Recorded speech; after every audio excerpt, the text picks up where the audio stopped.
விஜய் அவர்கள் தாவேகாவோட பிரச்சார கூட்டத்த ஈரோட்ல வந்து டிசம்பர் 18ஆம் தேதி நடத்தினாரு. அதுல நெறையா அவங்களோட தொண்டர்கள் ஆரவாரமா போனதெல்லாம் உங்களுக்கு தெரியும். நெறையா சிறப்பு ஏற்பாடு கரூர் சம்பவத்துக்கு அப்புறம் இனிமேல் இந்த மாரி ஒரு துயரமான சம்பவம் எந்த அரசியல் பிரச்சார கூட்டங்கள்லயுமே நடக்கக்கூடாது. ரோட் ஷோக்கு கூட ஸ்பெஷல் பர்மிஷன் எப்படி வழிகாட்டு நெறிமுறைகளுக்கு ஒரு குழு அமைச்சு அத ஃபாலோ பண்ணணும்னு சொல்லியிருக்காங்க. இன்னும் அதுக்கு தீர்ப்பு வரல.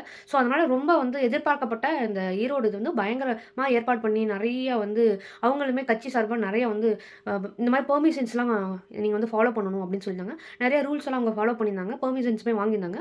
சூப்பரா முடிச்சதா சொல்லியிருக்காங்க. அதுல அவங்களோட தொண்டர்கள் தாவேகாவோட தொண்டர் விஜய் அவர்கள் கட்சியில ஒரு ஒரு இளம் பெண் அவங்க தான் சொல்றாங்க, எங்க வீட்ல 9 ஓட்டு இருக்கு. 9 ஓட்டுமே விஜய் அவர்களுக்கு போடலைன்னா நான் சாப்பாட்டுல விஷம் வச்சு கொன்னுருவேன் அப்படிங்கிறாங்க. இது எப்படி எடுத்துக்கிறதுன்னு தெரியல. மக்களே அதாவது ஓட்டு போடுறதுங்கிறது அவங்கவங்களோட தனி உரிமை. ஸோ அது ஹஸ்பண்டா இருக்கட்டும், ஒய்ஃபா இருக்கட்டும், அம்மாவா இருக்கட்டும், அப்பாவா இருக்கட்டும், யாராக இருந்தாலும் சரி, ஓட்டுங்கிறது தனி மனிதனோட உரிமை. நீங்க இவங்களுக்கு தான் போடணும், அவங்களுக்கு தான் போடணும். நீங்க உங்க கட்சிகள் இப்ப நெறைய விஷயங்கள் இவங்க வந்தா இது நடக்கும், அது நடக்கும்னு நீங்க இந்த மாரி இன்ஃப்ளூயன்ஸ் பண்ணலாம் அவங்கள.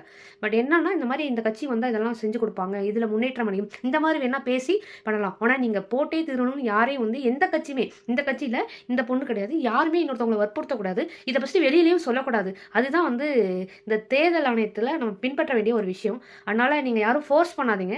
உங்க கட்சி நல்லா சிறப்பா செயல்படுவாங்கன்னா, அத எடுத்துரைங்க. அத இந்த விச வைக்கிறது அப்படிலாம் சொல்லாதீங்க. ஏன்னா நீங்க சொல்ல போய் இன்னும் 4 பேர் அத ஃபாலோ பண்ணிறக்கூடாது. நெகட்டிவா எங்கேயுமே போயிறக்கூடாது. எல்லா அரசியல் கட்சிகளுமே இனிமேல் இந்த மாரி இந்த வருஷம் 2026 அதாவது கம்மிங் இந்த வர எலக்ஷன்ல சோசியல் மீடியாங்கிறது பெரிய லெவல்ல இன்ஃப்ளூயன்ஸ் பண்ண போகுது மக்கள. அதனால வார்த்தைகள பார்த்து பயன்படுத்துங்க. ஸோ ரொம்ப நன்றி. ஸோ இது என்னோட ரெக்வெஸ்ட்.